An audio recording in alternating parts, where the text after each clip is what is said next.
It's January 25th here in Seoul, and I'm Kim Dami. We begin with these stories making the headlines at this hour, starting with North Korea's test firing of its new strategic cruise missiles. The North says it has test fired a new Bulhwasal 331 strategic cruise missile for the first time on Wednesday. The regime claims the test fire is part of the process of constantly updating the regime's weapon system.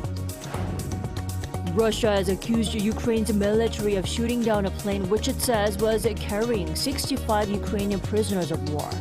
There were no survivors, and Ukraine was careful in response to the allegations, saying Russian aircraft in the area are legitimate targets. South Korea's economy in 2023 managed to meet its target growth of 1.4%, but the growth in exports, private consumption, and government consumption didn't meet expectations. North Korea claims that what it fired into the wet sea on Wednesday was a new type strategic cruise missile. According to Pyongyang state-run media a few hours ago, the North conducted the first test launch of its newly developed cruise missile named Bulhwasal 331, or Fire Arrow in Korean. The report also said it's an ongoing process of upgrading the weapon system and a regular and obligatory activity for its missile and defense science agencies. But no details were revealed regarding the launch site, flight time, altitude, or trajectory. And these cruise missiles do not violate the UN Security Council resolutions as the regime's ballistic missile launches do. But that also doesn't mean the cruise missile launches can be legitimized. Our North Korean Affairs correspondent Kim Jong-sil explains. Another missile provocation by Pyongyang. South Korea's Joint Chiefs of Staff said North Korea fired multiple cruise missiles at around 7 a.m. on Wednesday into its waters in the West Sea. It added that the military had increased surveillance activities and was closely coordinating with the U.S. It's been 10 days since Pyongyang last carried out a missile provocation. On January 14th, the regime claimed it had successfully launched a hypersonic solid-fuel intermediate-range ballistic missile. Experts say cruise missiles can fly very low and are harder to detect as they're beneath radar coverage. Cruise missiles can also hit targets precisely from long range, which is why North Korea is developing them as a military option. But since they're slow, they can be shot down if detected. Ballistic missiles, on the other hand, are powered initially by a rocket and because of their high speed are extremely difficult to shoot down. It's for these reasons the UN Security Council has only banned North Korean ballistic missile launches. But the experts say North Korea's cruise missiles can pose just as much of a threat. It's not a violation of UN Security Council resolutions, but last year, when North Korea unveiled its tactical Hwasong-31 nuclear warhead, it claimed the weapon could be carried on a cruise missile, so they still pose a great threat. Another expert, a former commander of South Korea's special forces, said military provocations by Pyongyang pose a threat to not only South Korea, but to the world. North Korea is known for its very belligerent language, and because North Korea exports these weapons, it has worldwide implications. General Chun added that the South Korean military will remain vigilant at all times. Kim Jong-sil, Arirang News. In the meantime, North Korea continued to mess around with illegal cyber activities in 2023. In fact, carrying out the most it's ever done. This signals a red flag, especially for South Korean authorities ahead of the April general election. Shin Yeon reports. Despite measures from the international society to prevent further cyber attacks, 2023 was the most active year for North Korean-linked hackers. According to Chainalysis, an American blockchain analysis firm, 20 cryptocurrency platform attacks have been traced back to North Korea, which is the highest number of attacks since 2016 when data was first compiled. The total attacks from last year account for approximately $1 billion worth of crypto assets. The number of cyber attacks started to increase from 2020 as North Korean-affiliated groups such as Kim Suk-hee and the Lazarus Group targeted different cryptocurrency platforms and exploited decentralized finance protocols. North Korean attackers have allegedly stolen a whopping amount of cryptocurrency to fund nuclear programs, though the regime denies any claims of hacking. Pyongyang faces multiple UN sanctions as well as those from the U.S. Treasury's Office of Foreign Assets Control and South Korean authorities to limit illicitly obtained and laundered funds.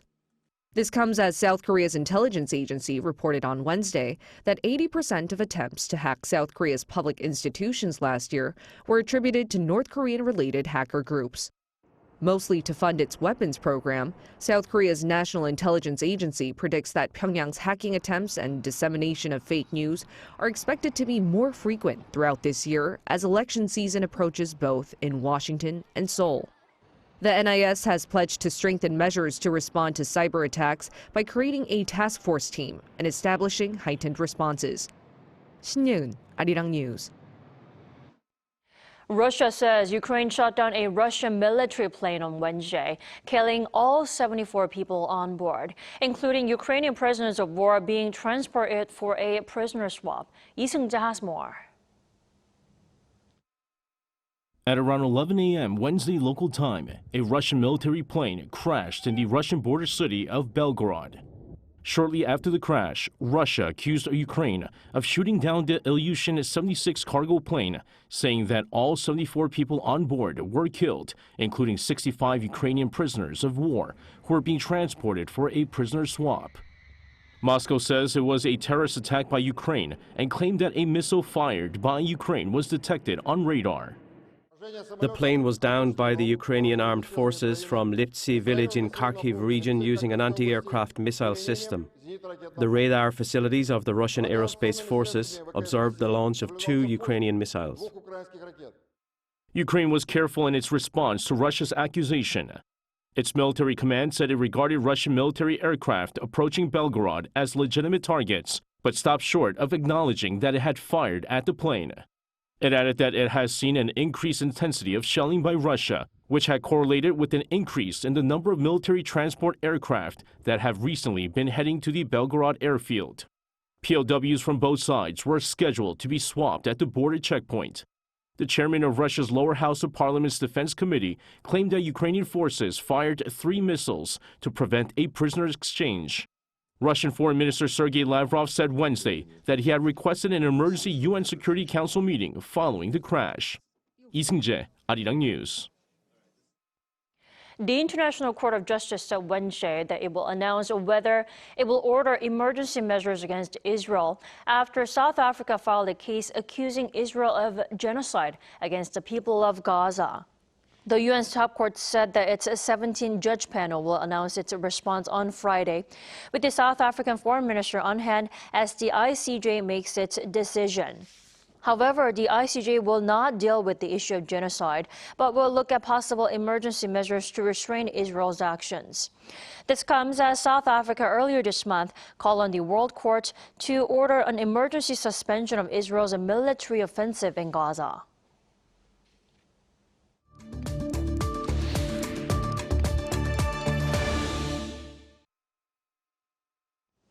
South Korea's economy grew at its forecasted pace in 2023.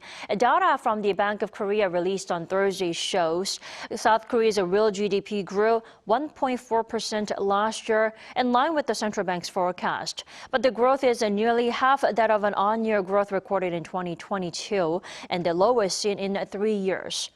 And in the fourth quarter last year, South Korea's economy grew 0.6% on quarter, posting quarterly growth for the 4th consecutive quarter, mainly thanks to a recovery in the export sector.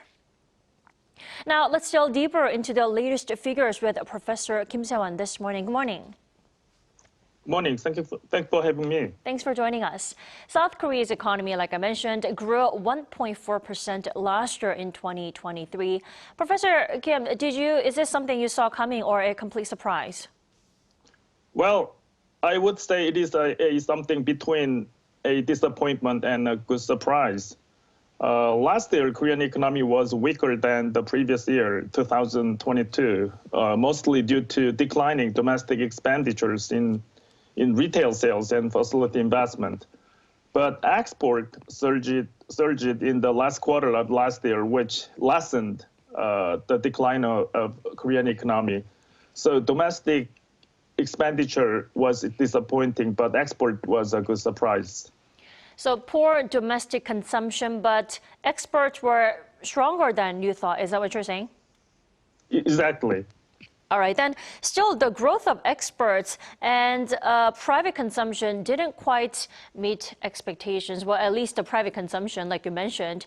Do you think poor domestic spending will actually pick up this year in the new year, though? Well, as we talked about, domestic expenditure was weak last year. In addition, Korean export decreased 7.4% on year in 2023. But this year's domestic consumption is expected to be weaker than last year's because domestic consumption is pretty much limited due to huge household debt and high interest rate. Therefore, this year's domestic consumption, along with capital investment by corporations, will be weaker than last year.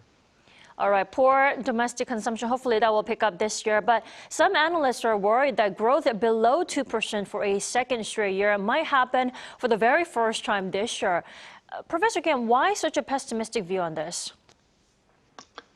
As of beginning of 2024, global economy is not fully recovered from COVID pandemic, and economic uncertainties are rising related to geopolitical crisis in Ukraine and Palestine. This is actually pretty much negative scenario to Korean economy because Korean economy is one of the most foreign dependent economies in the whole world. Also, Chinese economy for this year is expected to experience more serious downturn this year. China's GDP growth could slow to 4.6% in 2024 from 5.4% growth of last year because of continued weakness in China's property sector and subdued external demand. Since China is still #1 trading partner of Korea, Korean economy's growth will be limited along with China's slowdown. Definitely. South Korea's economy is heavily reliant on China, especially when it comes to economy. Now, the goal this year is to achieve the over 2% growth. Now, 2.1% to be exact economic growth this year. How achievable is that? I mean, why is reaching 2% growth so important? I'm personally positive in gaining over 2% growth for this year. As we talked about, the domestic expenditures of consumption and investment are expected to be worse than last year. So the remaining momentum drives Korean economy would be a stronger export. By industry sector, outbound shipments of automobiles, machinery, home appliances, and displays products will continue to be solid this year. If these export items growth maintains over 2 digits on-year growth, that would be a positive sign of gaining over 2% growth for this year. And Korea's #1 export item of chip market is highly expected to be recovered from the first half of this year. And lastly, maintaining 2% level economic growth is important because the 2% is very close to Korea's potential growth, which utilizes all available resources of labor and capital. Professor Kim, before I let you go, I want to quickly ask you, you said chip exports will do a better job in the first quarter of 2024. Where is this confidence coming from? Well, according to the many surveys in global chip markets, market participants find that there is a stronger and solid demands for chips, particularly the memory chips produced by Samsung Electronics and SK Hynix. Thanks to the more developed months of the artificial intelligence and home appliances. Definitely, lots of new gadgets as we saw at the CES in January. All right, Professor Kim, thank you so much for joining us today. As always, we appreciate it. Thank you very much.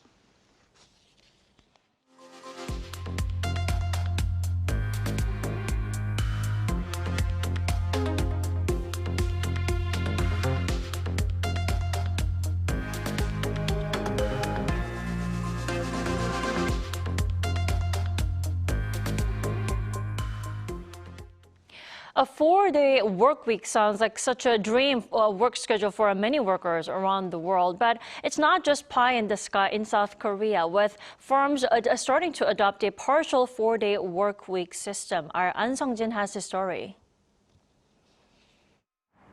South Korea's largest steel manufacturer, POSCO, kicked off its new 4-day workweek system this week. An employee at the firm is looking forward to taking every second Friday off so that he can spend time with family. If I have 3 days off, it'll give me enough time to go on long-distance trips. For my first Friday off next week, I'm planning to go to the hot springs with my family to relax. This became possible with POSCO's new work policy, where employees get every other Friday off if they fulfill an average of 40 working hours across 2 weeks. By introducing a 4-day work week, the company expects to create an environment that is more worker-friendly.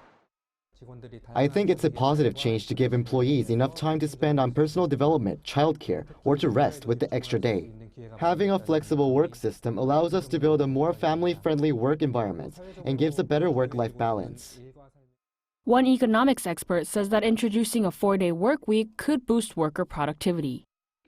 With fewer working days, work is less dispersed, which means that concentration increases and boosts labor productivity. The 4-day work week has been branching out to different industries, predominantly around IT companies. Samsung Electronics gives 1 Friday off per month, and SK Telecom allows employees to take 2 Fridays off.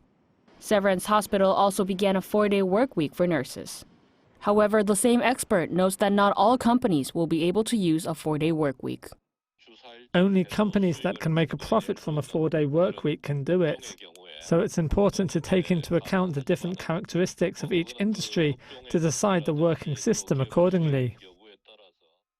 Others raise concerns that reduced working days may lead to more stress and an intense schedule as the amount of work stays the same. The 5-day work week has been only placed in South Korea for 20 years. But these days, other countries such as those in North America and Europe have transitioned into a 4-day work week. Whether this will bring change in South Korea will be something to look out for. An Sung-jin, Arirang News.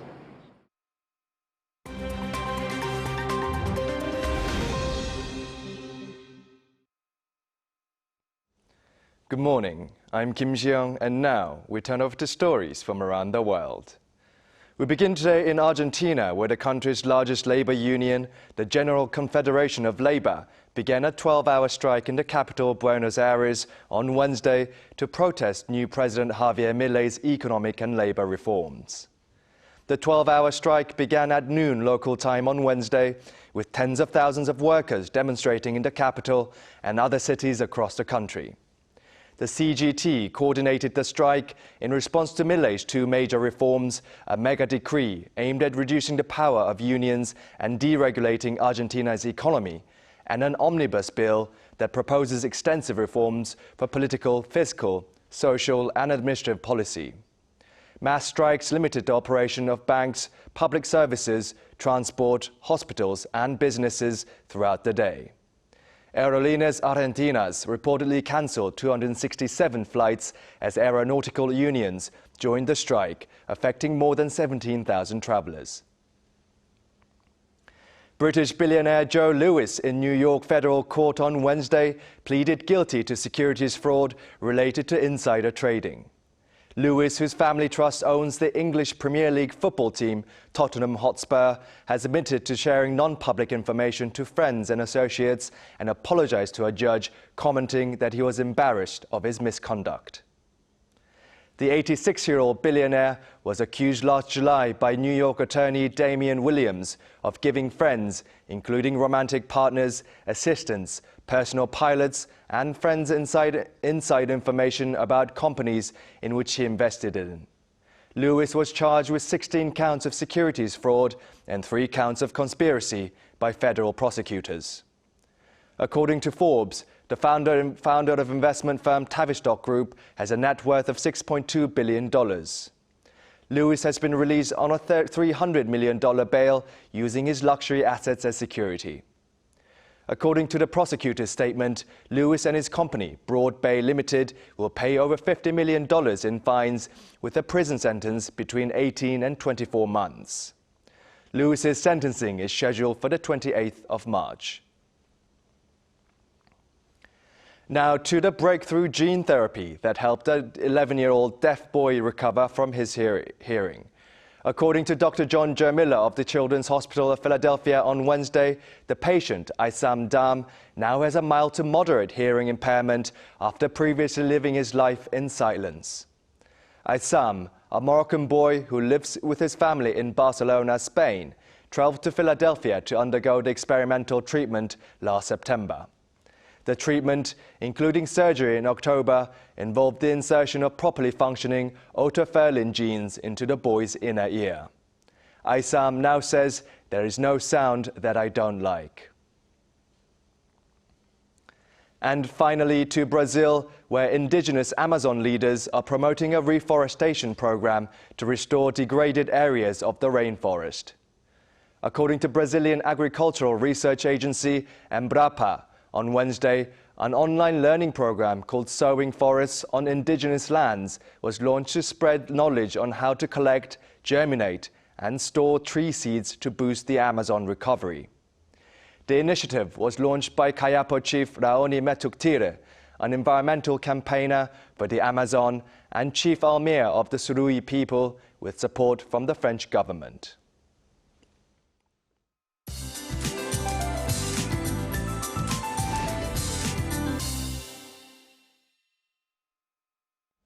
Good morning. Extreme cold continues today with cold wave alerts in place for central parts of the country and Gyeongsang-Pukto province. Feels like temperatures in the capital are close to minus 13 degrees Celsius this morning. But at least afternoon highs are forecast to be a few degrees higher, but that biting winds will make it feel like below zero all day in Seoul. Meanwhile, the cold snap should ease off tomorrow afternoon. Athletes at the Youth Games in Gangwon-do are having a freezing start to the day.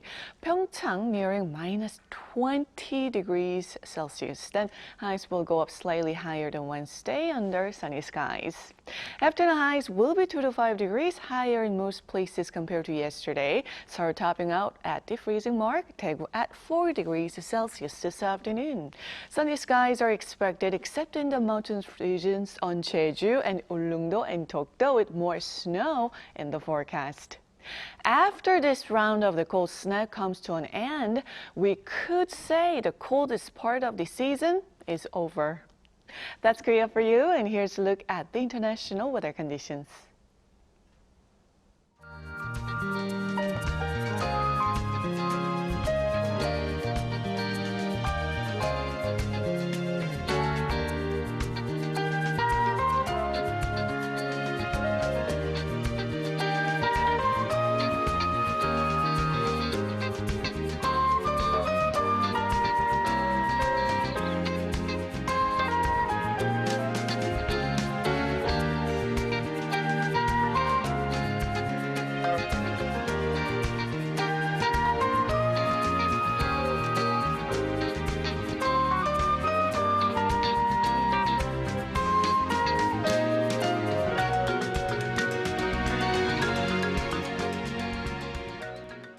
We thank you for watching New Day at Arirang. We'll be back tomorrow for Friday's edition at the same time, 9 a.m. Korea time.